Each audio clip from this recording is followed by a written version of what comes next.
following is a Comfortably Zoned Radio Network production.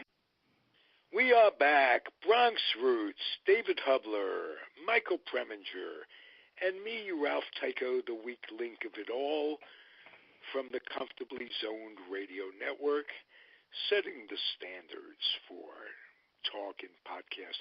Had we worded, how did you word that, David Hubler? Setting the standard for podcast radio. Simple. All right, and we do podcast talk radio. And I should have been an ad man, I guess. Yeah. You got the skills. You got the talent. And it's. I could be another Don Draper. You're still young, right? Time for another change of career, and you can do it, my friend. But would you really want to work as an ad man? No. No. Selling soap? No. Well, I was just shooting that up the flagpole to see if anybody would salute. That's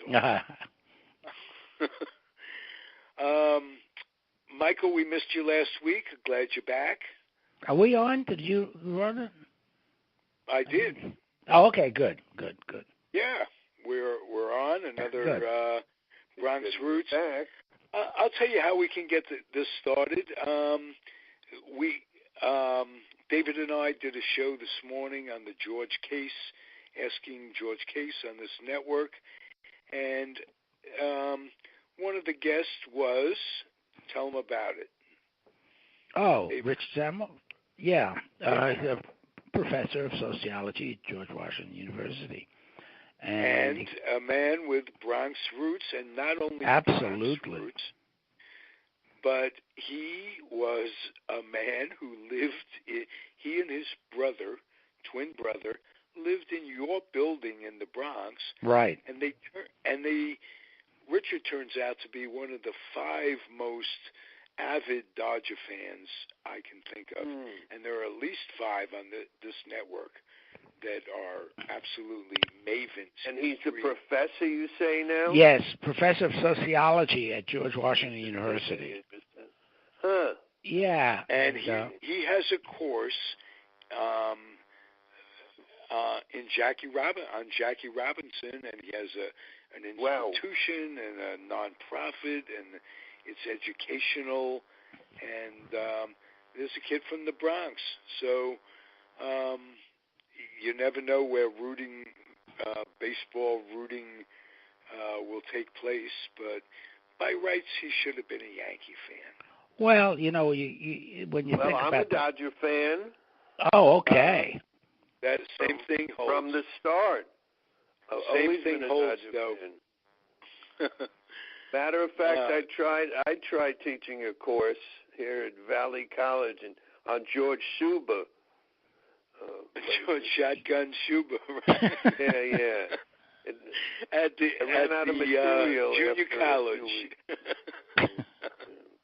Yeah, well, that's why it was a lesser famed ball player. There was a junior college. He could have picked George Hermansky for all that it's worth. I just want to say a guy I know. Well, obviously I know him because he gave me a book. This is a volunteer at the Jewish home. Just a few days ago, he's a guy who collects all sports, has cards, just an amazing collection of stuff.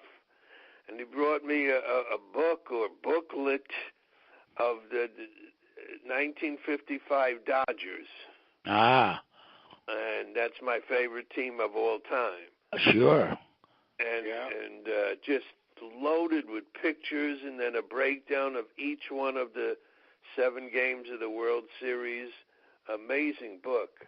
I didn't like the ending, though. Well, no, but come on now. Neither you guys did Tommy Byrne. Give us a chance. Tommy Byrne. Tommy Byrne, yeah. He was the losing pitcher in that game. Mm-hmm. There's an interesting thing about Tommy Byrne when he was playing for the Yankees, and my parents were big Yankees fans, so I picked it up from them, and as Richard and Barry did from their mother, I didn't know what their father was at work during the day, so I never knew, he didn't come out after the World Series with a sign. But No, I'm seriously. But it's interesting how most people pick up their sports from their sports teams from their parents going back. So yeah, that's kind of interesting. Oh yeah.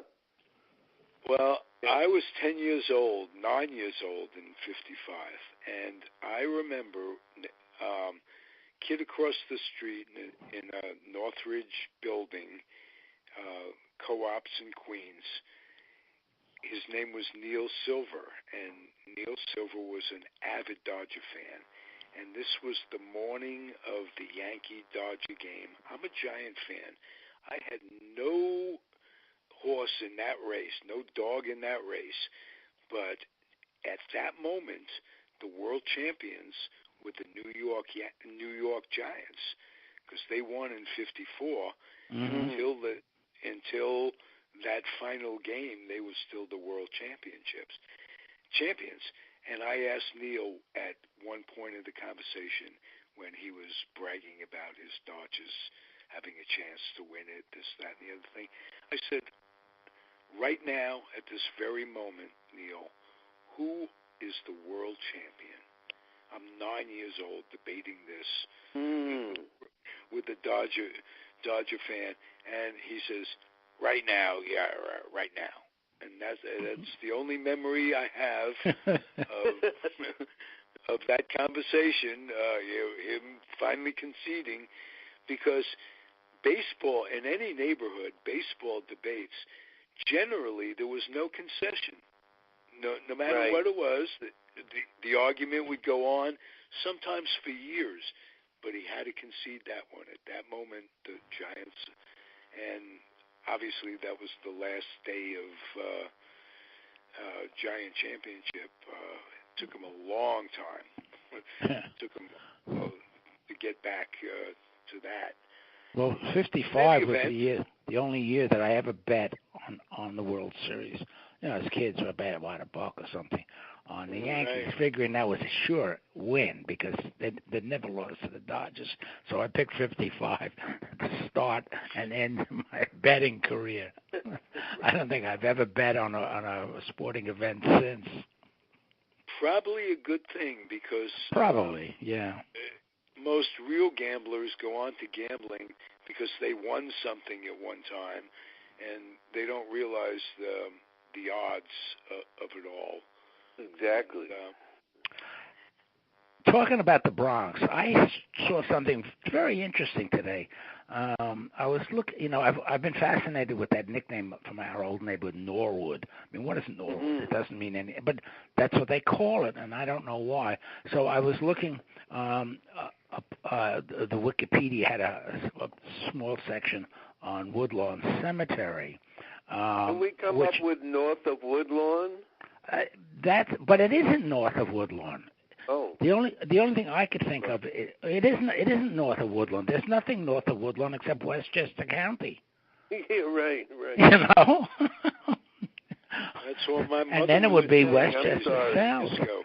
So it turns out, for years I thought that Babe Ruth was buried in Woodlawn Cemetery, and it turns out he was not.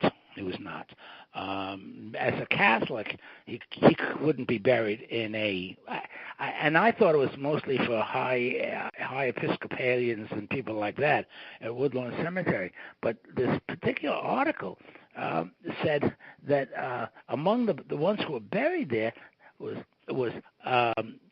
Irving Berlin, Miles Davis, Duke Ellington, and W.C. Handy. But what a great musical collection. Absolutely.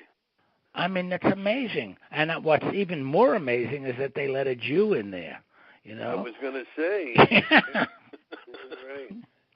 The only thing I knew about Woodlawn Cemetery it didn't matter if the Jew was tattooed or not at that point.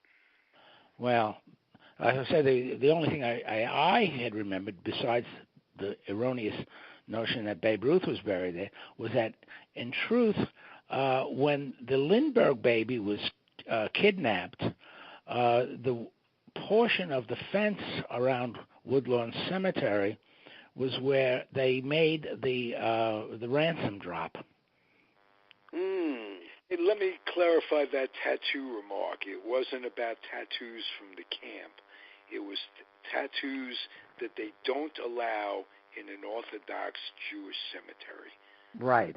Oh, no, absolutely. It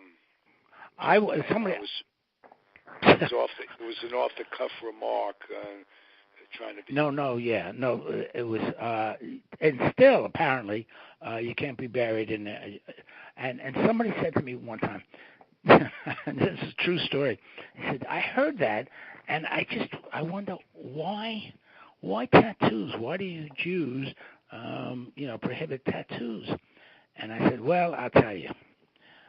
When Moses went up and got the 10 Commandments, and he was talking to God, God said, listen, I'm going to give you people a choice.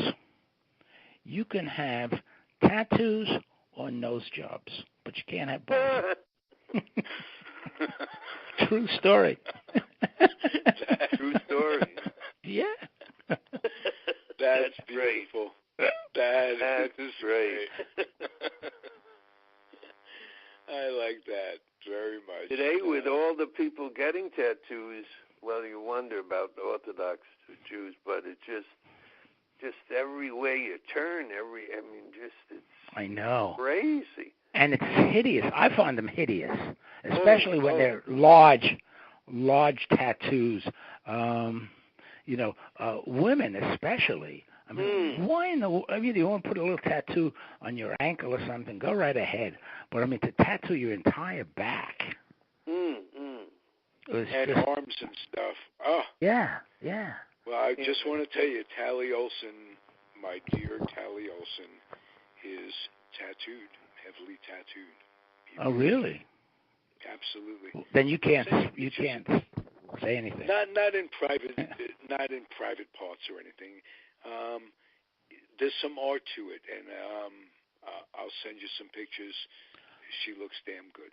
Well, I know that it's an art. In fact, one of my favorite movies, which no one can find anymore, is a movie that was called, I think it was called Tattoo, and it was with Maud Adams and what's his name? The actor who always plays these weird people. I'll think of it. Anyway, the premise of this movie is that he has come back from Japan after the war. He was there like a part of the occupation, and he learned the art of tattooing. And in the course of just reestablishing himself in the New York area, an ad agency has hired him to tattoo a woman model, and it's Maud Adams. Now, the idea is he's not going to really tattoo her because she doesn't want to be tattooed, but he'll do it, so it's a temporary thing. He'll like paint on her one of these very elaborate dragon concoctions. And so he does, and they do the shoot, but he has become absolutely infatuated with Maud Adams. So he kidnaps her, and he takes her to a lonely house on New Jersey shore somewhere, and he locks her in and drugs her, and he begins to really tattoo her all over. Ooh. I don't like this movie. Yeah, well, I found it so weird. And then there's even a scene where he's looking in on her through this window in the door, and you can tell that he's pleasuring himself at the same time. Hey! Yeah. I mean, it's there's one no of the weirdest, pleasure in podcasting. one of the weirdest movies I've ever seen. I don't think it's made it up to any award category. No, it doesn't sound like it. The Yucky Award. I'm a big fan of weird movies. I really am. Oh. The other one I like a lot is The Devils, which was allegedly about a medieval pope who turned out to be a woman. And yeah, there supposedly was a woman pope.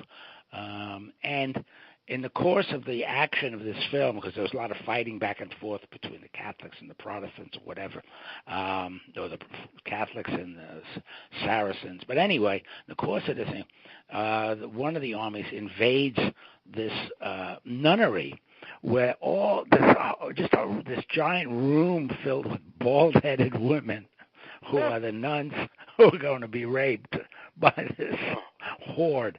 And I actually saw it out of the country, and I've never seen it anywhere. I've never seen it, like, even if you go into these filmographies. I don't even. It was called The Devils. Ken Russell, I think, was the. Ken Russell. That name I know. Yeah. So, but I don't think you'll find it on any filmographies. It disappeared. But the other one. It's almost like life imitating art. The Pope had to apologize this week for an incredible amount of priests raping nuns. Yeah, and, is that right? Yes, yeah. yes. Oh, I didn't. No joke. No joke. Yeah. It is, and this is 2018 for crying out loud. Well, in your neighborhood, Ralph, where you grew up in Queens, 19, actually, when you grew up in Queens, what was the religious breakdown of your neighborhood? I'm just curious. The neighborhood itself was mostly Irish and Italian, but the co-op that they put in the early 50s that we moved to, and then an identical co-op went up across the street, Northridge, and then came Southridge, but it was like 98% Jewish, because it was like a fraternal thing. When it went up, the board of directors were only accepting Jewish people. They had a way of doing it where they'd only let the Jews know that it was up for open for business. Right. Go ahead, I'm sorry. So I had 16 buildings, each 6 stories, each with 66 families. And the majority of them had 2.5 children post-war. So we had a myriad of kids. In the elementary school and the schoolyard was right between the buildings, 4 square blocks of Jew boys and girls. And, we just basically made a non-Jewish neighborhood a Jewish neighborhood. It's sort of like the West Bank. Yes. But see, that just bears out what I've been saying all these years, because our neighborhood too, there was a smattering of Italians, a smattering of Irish, and then there was the rest of us, as they say. Right. And the interesting thing is that, of course, the Italians and the Irish are predominantly Catholics. Where did all these Protestants live?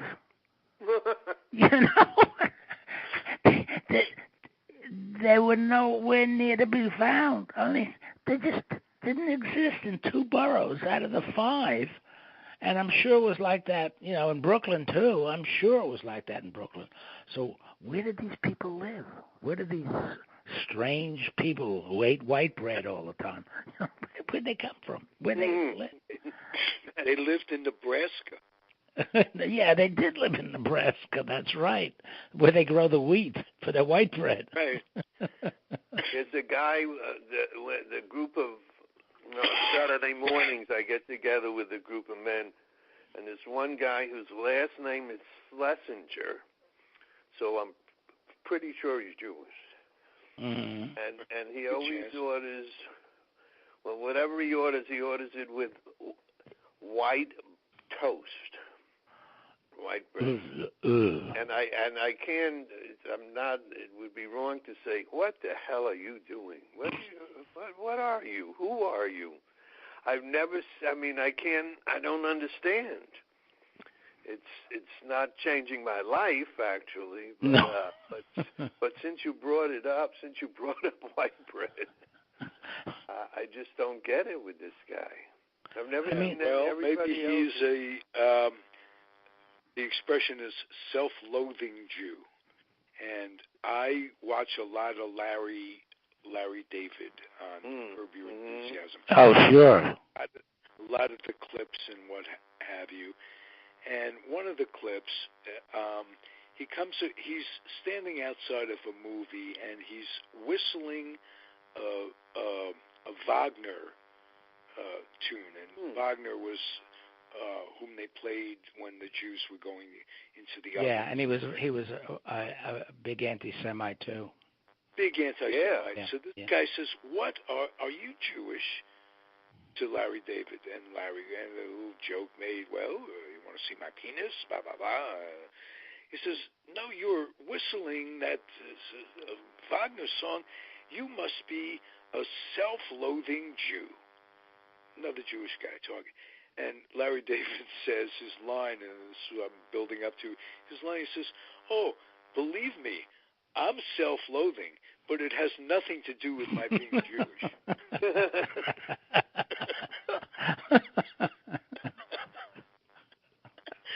I thought it was.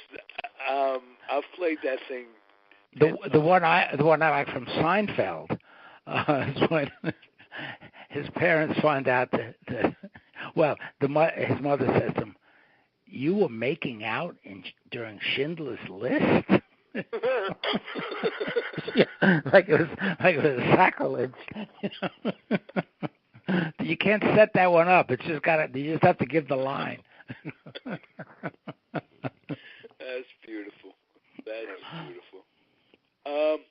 By the way, as long as we're talking about Larry David, I don't think we mentioned on this airwaves or any of them on the passing of Super Dave Osborne. Yes. Oh, we did talk. No, we didn't. I'm saying yes, he died. I didn't say I wasn't. I think we did. We did. The third brother of. He had two very famous brothers. One of them wasn't named. They all weren't named Super Dave. He was an Einstein. His last name was Bob. He was Bob Einstein, and his older brother was an Einstein. I can't think of his first name, but he wrote the book Willie's Time, which was an incredible chronicle of Willie Mays and his stay in the big leagues and his life. The other one is a comedian that you might know. It's Albert Brooks. Albert Brooks. Did you know him personally? No. Do you know him? No. Okay. No. Very, very dry, funny guy, much like yourself. Well, thanks. He's brilliant. About a few weeks ago, not that it matters, I'm watching a movie, because I think we've talked about this, but I was watching a movie for a few minutes anyway with Eddie Cantor. So we're talking about 1935. Oh, I saw parts of that too. Go ahead, yeah. And the main other comedy lead, other than Eddie Cantor, was a guy, Park Your Carcass. Yes. And that is the father of Albert Brooks and Super Oh, really? Osborne. Yeah. Huh. Wow. Park Your Carcass. Park Your Carcass. Wow. By the way, speaking of comics, if you haven't seen it, you really should go see Stan and Ollie. I did. Oh, good. Okay. I thought that was terrific. Those guys were just on the mark. Weren't they wonderful? Yes, absolutely. My only objection to that film has nothing to do with Stan and Ollie. It has to do with the wives. Can you tell me why? Could they have cast two worse people in those parts, especially Ollie's wife, who talked like this? She had this. Yes. Every time she opened her mouth, I was like going, "Shut up." What? Somebody, I asked this yesterday. Somebody said maybe that's the way the real wives were. One had an accent, and the other sounded like Mickey Mouse, caught his thing in his zipper or something. I don't know how to describe it. Yeah. Oh, but I bet that's probably true.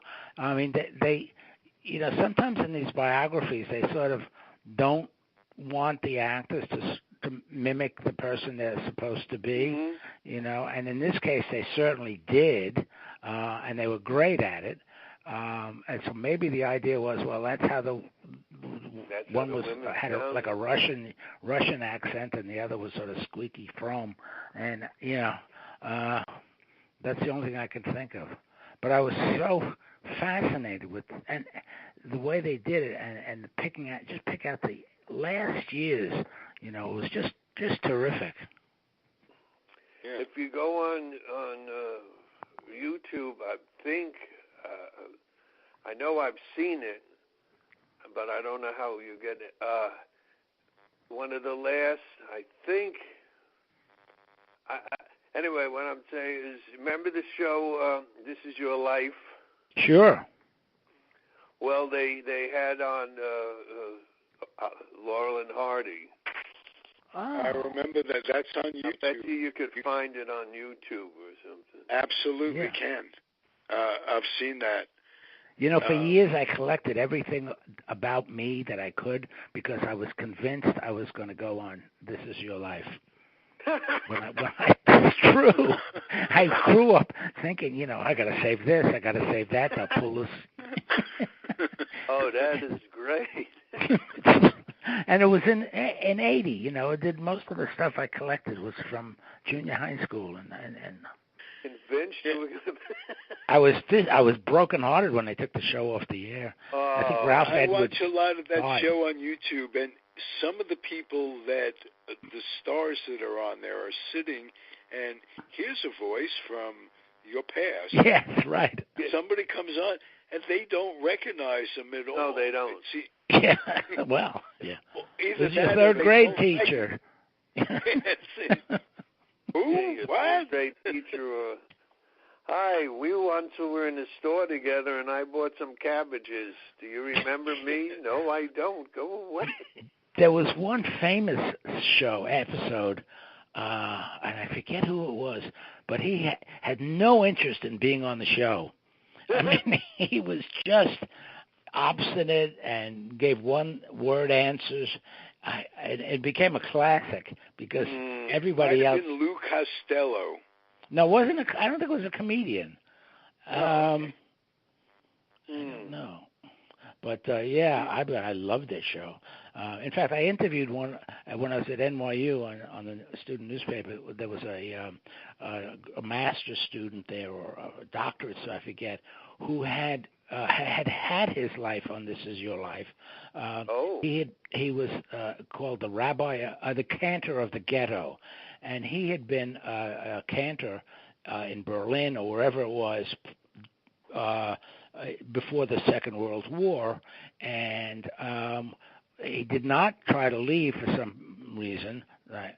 And then he was among a bunch of Jews who were rounded up and taken to this lakefront area, as I recall, or riverfront, and they were all going to be shot, one right after the other.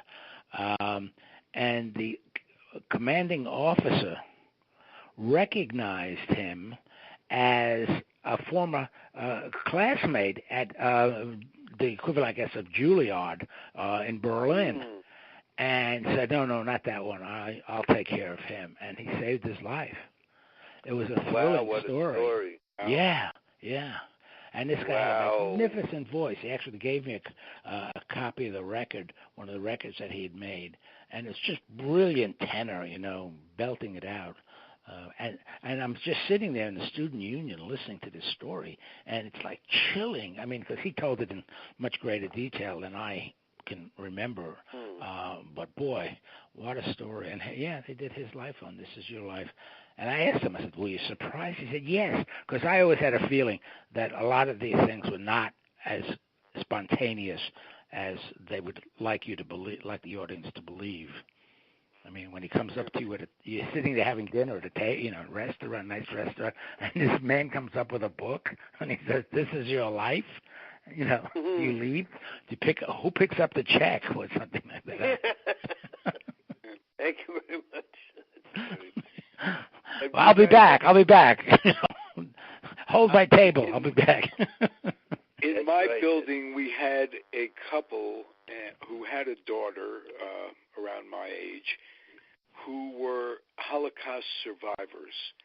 And it seems that everybody in the building at one time or another would go and meet them and talk to them. And, we knew them casually.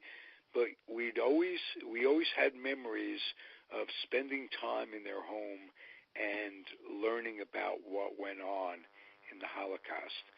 And I'm going to ask you guys, did you ever communicate as kids with Holocaust survivors? And no. I did. Did you? Yeah. There was a family in our building, fairly religious. They lived on the 6th floor, the top floor, and in their living room, this is where we knew the kids, in their living room, I think it was above a mantle, like an artificial fireplace, because there were no fireplaces in the building, but above the mantle was this statue, and it was 5 arms reaching up, and like from the elbow up, and that's where the base was, at the elbow. So these 5 arms are reaching up, and behind this one statue of these 5, there was a painting of like a burning forest, and on the palm, the back of the palm, the back of each of those 5 was a photograph of the 5 family members who had died in the Holocaust. Yeah. Wow. And then, of course, I did run into several older people at the time, and you could see the numbers on their arm. Yes. At the end of the State of the Union, which I didn't watch, but I was turning the channels, and I happened to turn it just as the guy in the White House there introduced some people, some Holocaust victims. I don't know if you guys saw this. Didn't see that. And one of the people I went, I know him. And it's a man whose wife is at the Jewish home where I volunteer. Oh, really? Wow. And so that was Tuesday, and then Thursday, there he was at the home visiting, and we talked for a few minutes. He was in 5 camps. Ooh. 5 camps. I hope to see him again and maybe sit down with him longer than just for a few minutes, because he was more than willing to talk about it. I even said, I saw you, and before I could say anything else, he stood up. He says, I was in 5 camps. Did he stand up when he spoke to you? What? Did he stand up as soon as you started to talk to him? Yeah. Oh. He's 91 years old. Wow, yeah. Still works as a plumber. Huh. Whoa. And his wife, she doesn't talk anymore. There aren't that many of those left, No. I'm talking wives. Yeah, talking wives. Yeah, right. You know, when you're talking about the... he says, just my luck. I put her in a home, and then she stops talking. I put her in a home because she talks, and then she stops. She stops talking. Stops, yeah. Did you guys, you must have seen, I shouldn't say must have, but when we're talking about This Is Your Life, the famous Sid Caesar sketch? Yes, I do remember vaguely. I couldn't give you the details, but I remember. Go ahead. And it was like you said, David, he doesn't really want to, they bring on his uncle, like Uncle Tanous, who was Howard Morris, and he won't let go of him. Howard Morris clings on to Sid Caesar's leg, and he won't let go. And Do remember that. Little Howard Morris. Yeah. He did the Pall Mall commercials, if I remember correctly. He did? Yeah. I don't remember that. But that was one of the great shows. I mean, that classic TV comedy. I saw the other night they played a recording of Ernie Kovac's show on Turner Classic Movies. And there were a few bits that were funny, but it wasn't real. I didn't think it was as funny as Kovac's really was. I don't know where they got these clips from. It was all put together. But the Sid Caesar show was just, and it was so much of it was ad lib and done live. And the writers that came out of that show. Oh gosh, yes. Woody Allen, right on down the line. Carl Reiner was a writer.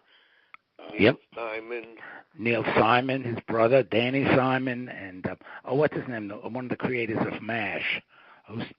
Larry Gelbart. Larry Gelbart, yes. Right. Mm-hmm. Mm-hmm. And Dostoevsky wrote the first. Yeah. Hey, this'll age us. Trapper John was 80 years old today. The guy. Which one? From the movies or from the TV series? From the TV show. Okay, because I think it was two different. No, Trapper Wayne Rogers died a few years ago. No, he. What? No, did he really? But Wayne Rogers, didn't he do it on the movie? No, Wayne. No, the movie was Alan Alda and Donald. No, was Donald Sutherland and Elliot Gould. Yes. So Wayne Rogers was on there. He was on the TV series, but not for very long, if I recall. No, just the first few years. Yeah. Yeah. Right. Some of those guys made bad decisions. Yes. The worst was McLean Stevenson. Oh, boy. Right. He blew it. He blew his whole career, I think. That's for sure. Mm. Yeah. That's for sure. Like Kramer. Oh, what? Oh, what yeah. A talented guy. What an incredibly talented physical actor. Physical, right? Yep. Mm-hmm. And a voice guy too. He was just really, and he'll never be remembered for anything but those stupid racist remarks. Yeah. Well, in addition to being Kramer, but yeah, I mean, his career just tanked. But personally, I mean, yeah. Oh, yeah. Yeah. When you right. think of the human being behind the character, sure. That's going to be in the first paragraph of his. Yes, it will. Yeah. Right. Sadly, because he was a talent. He was a real talent. And look how well the others in the cast have done. Oh yeah. Mm-hmm. You know who's great? I listen to a lot of YouTube with the guy who played George. Oh yeah. An accomplished actor, and he talks a lot on YouTube about how it got started, how it worked. He's very, very articulate and really well thought out. It's an incredible show. Just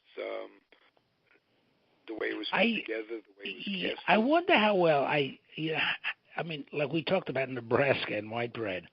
I wonder how many people, farm families in Nebraska, let's say, caught the humor. Because if you were from New York or the West Coast, the California people I'm talking about especially, right, you knew, you did catch on. But I think, I mean, the show is a huge hit, so somebody must have been watching it. Somebody, and it's still playing all these years. Yeah, yeah. Right, how did it play in Iowa?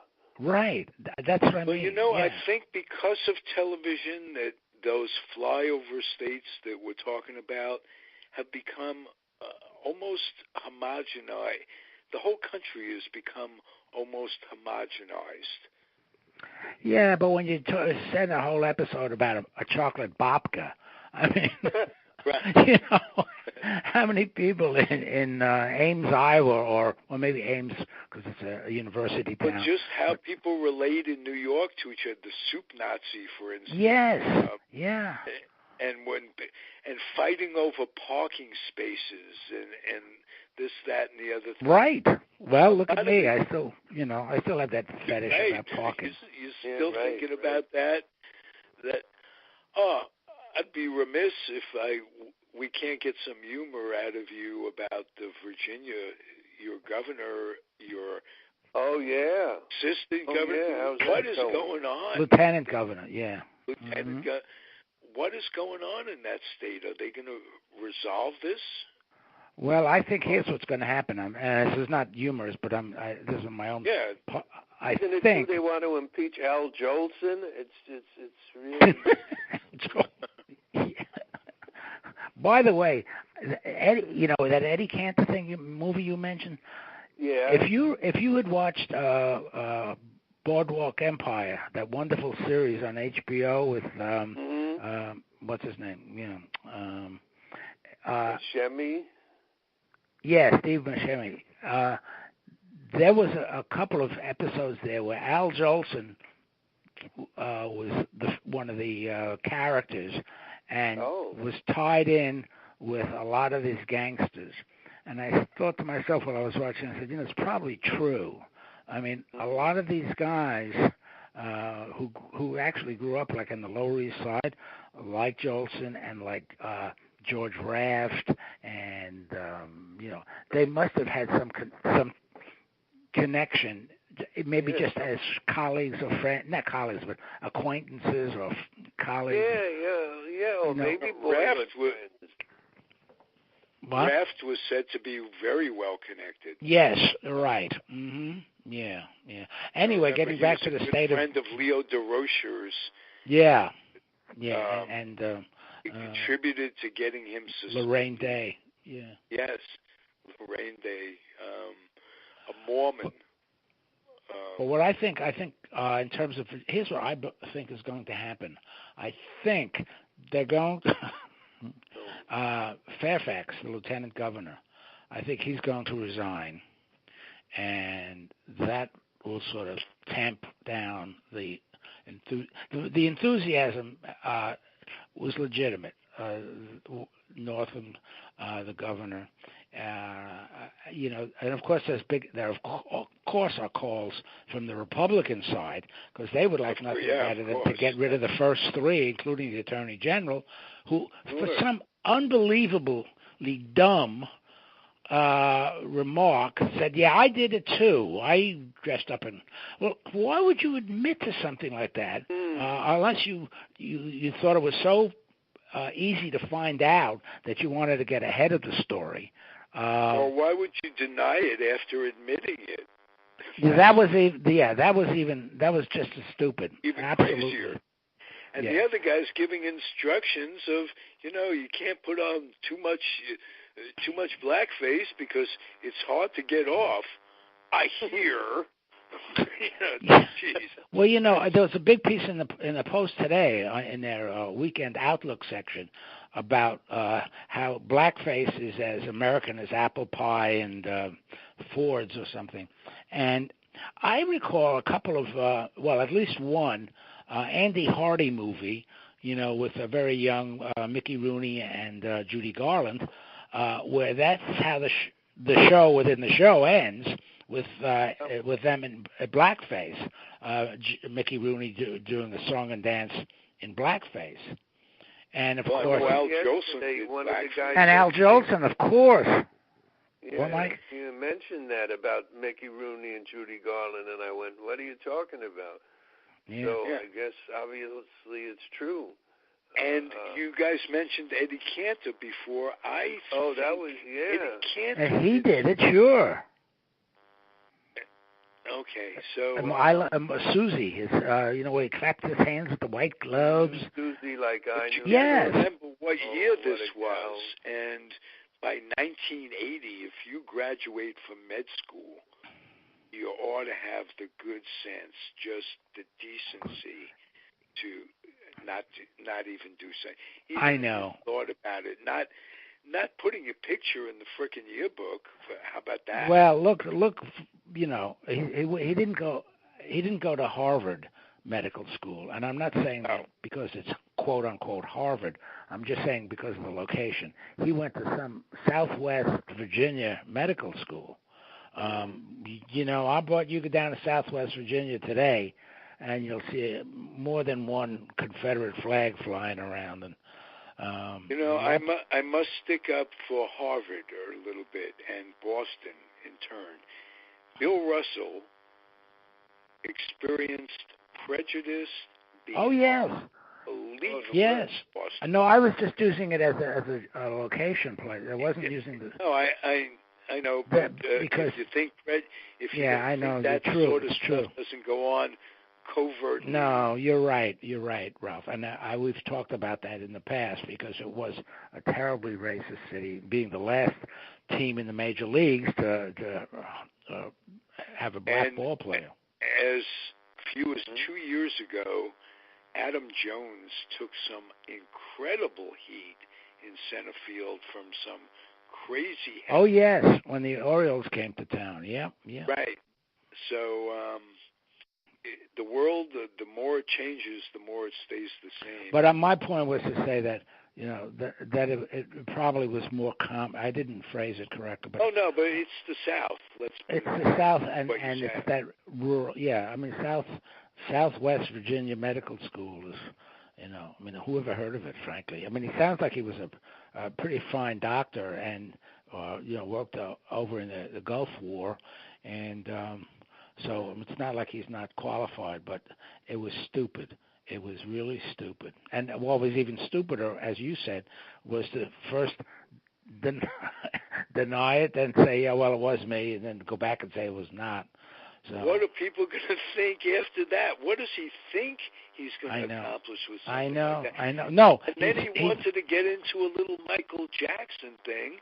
And his wife had to stop him from that. He says, no, you better not do this. It's a bad audience. Yeah, well, they wanted to get him on television to sing Mammy.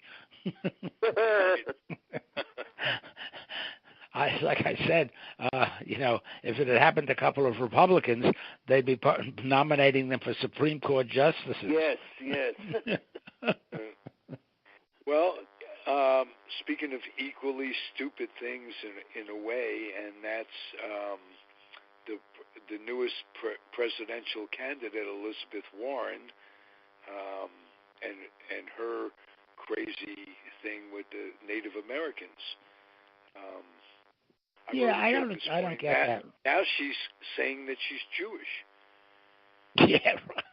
Well, what's her name? First woman Secretary of State, Madeleine Albright turned out to have a good Jewish connection, which he didn't know about. I pictured her as a Jew. I didn't realize she wasn't Jewish. Well, she had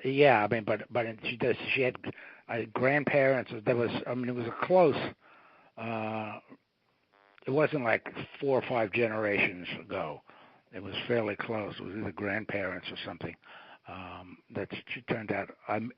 Her mother or grandmother was actually Jewish. Yeah.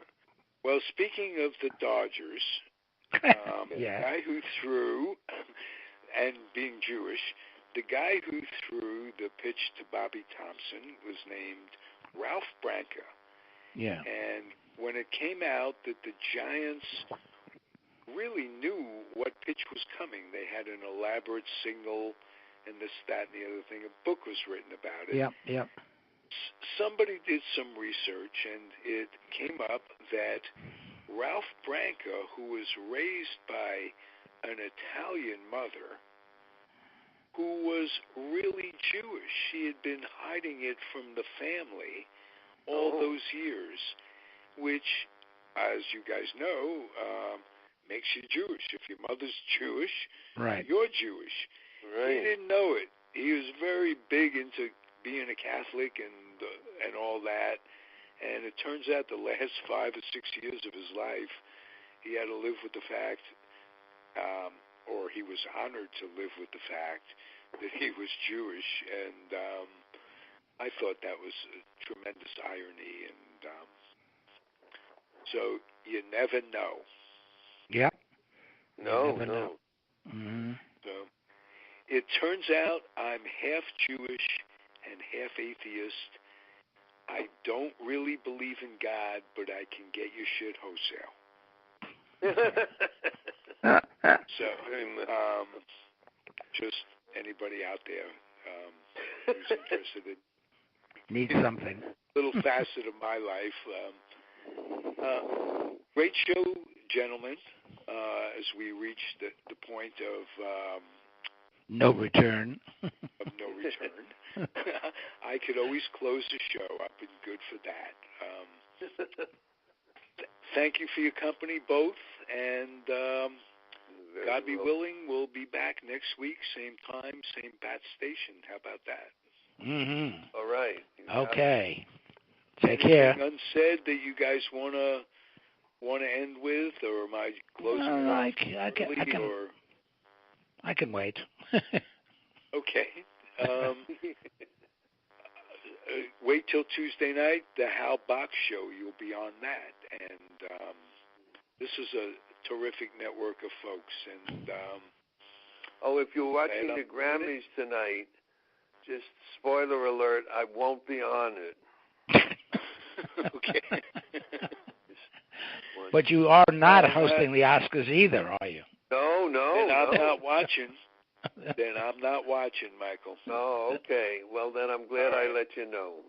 All right. I'm glad. Bye-bye. Thank you guys both. Thanks, everybody, for listening. Be well. Bye-bye. Adios. Bye-bye. Bye.